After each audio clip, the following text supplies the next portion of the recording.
Thì ở đây là còi hú 12V CL12 loại thường, với tính năng là sử dụng cho các mạch chống trộm này, cảnh báo hay tạo chú ý này.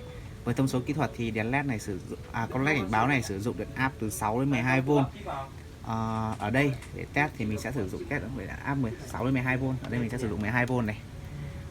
Bây giờ mình sẽ cấp điện này để kiểm tra này. Thì ở đây có hai chân là chân đỏ và chân đen. Chân đỏ mình sẽ cấp điện dương và dây màu đen mình sẽ cấp điện âm này. Đó. Khi cấp điện thì đèn này sẽ còi này sẽ kêu.